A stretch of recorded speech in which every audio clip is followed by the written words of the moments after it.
Derrick, you're getting ready for perhaps the biggest fight of your training career with Errol Spence and Terence Crawford.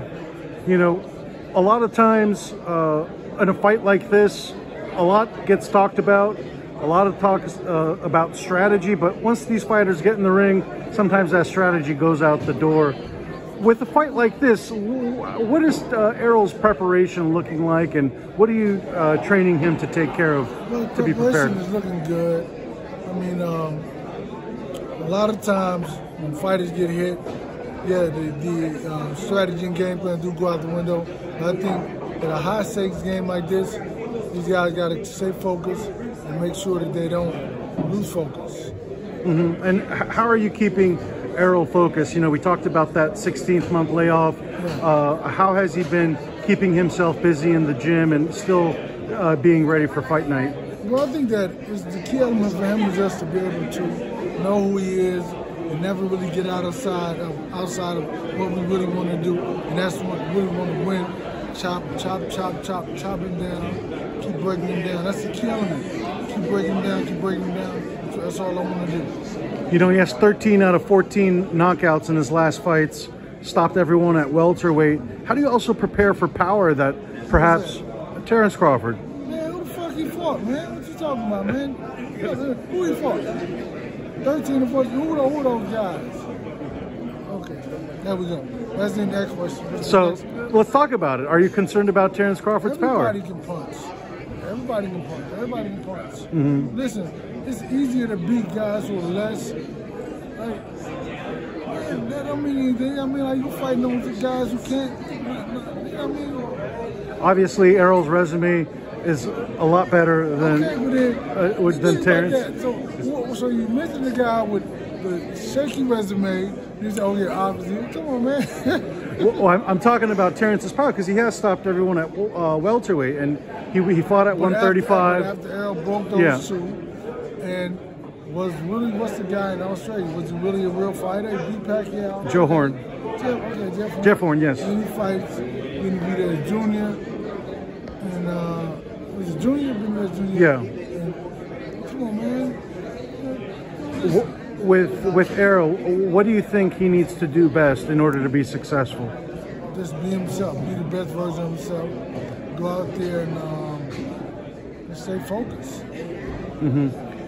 In this fight, what do you think is the missing ingredient that's going to be the X factor for the winner? What does that fighter have to do best? Is it going to be just the will of attrition, you think? I think that it's all about fortitude, yeah, no doubt. That's what it's about, fortitude. Mm-hmm. I mean, we'll see that you have a fighter who's never been pushed before and a fighter who has been pushed before, and then you'll see that. Mm-hmm. With the addition of Ryan Garcia and Anthony Joshua in camp, has that kind of helped Errol elevate his game too, just by seeing all these new world champions around him? Well, I think that they all feed off each other. I don't know how much you would say they help his game. I think it's more about inspiring, inspiration. I think that's the key element, that to be in the room with a lot of guys who are successful and they have enough humility. A lot of people can't take it. A lot of people can't be in that type of room and work. Or a lot of people become super groupers. Right? Mm-hmm. So it's like you got to kind of find out who you are before you walk in the room.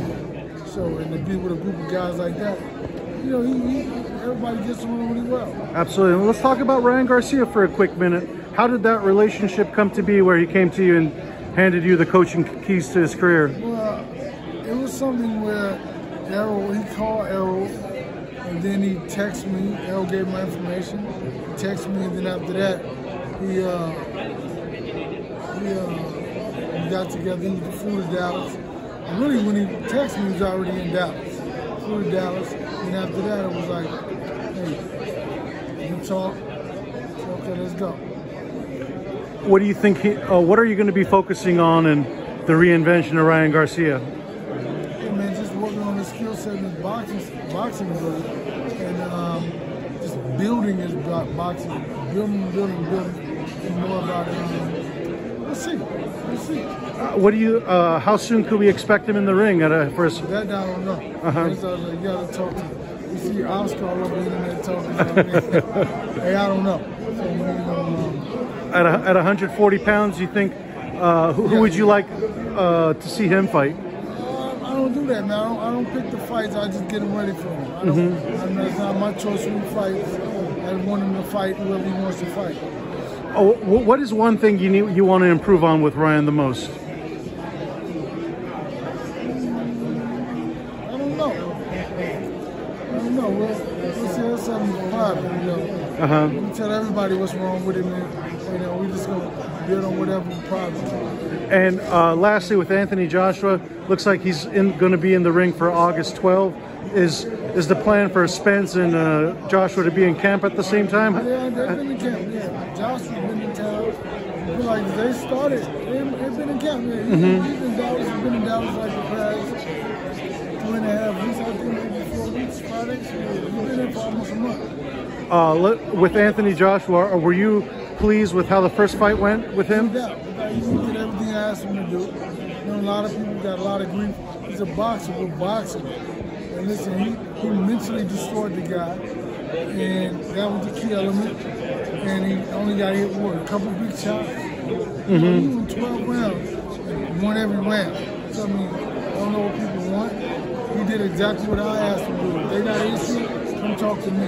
What do you think is the biggest misconception about Anthony Joshua? A lot of people have a lot of opinions about him, perhaps his mental makeup, whether he has a chin or whatnot. What would you like to clarify now that you're working with him? Well, I would like to clarify. It's okay. I want them to keep feeling the same way, keep thinking the same way they feel about it. Because my job is to keep building and developing his skill set. They can keep thinking the least of them. I'm okay with that. And lastly, if another world champion comes knocking and says, Derrick, can you? No.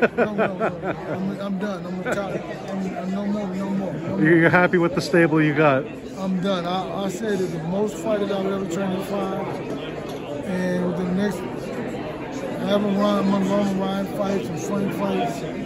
That's as long as I'm boxing. Yeah. I'm out of boxing after that. Say that again? I'm out of boxing after that. After what? My guys, whenever they're ready to retire. Oh, the 5 that you're working with now? Yeah, I'm done. Wow. So you're working with this group, not taking anyone new, and that's it. No more. Wow.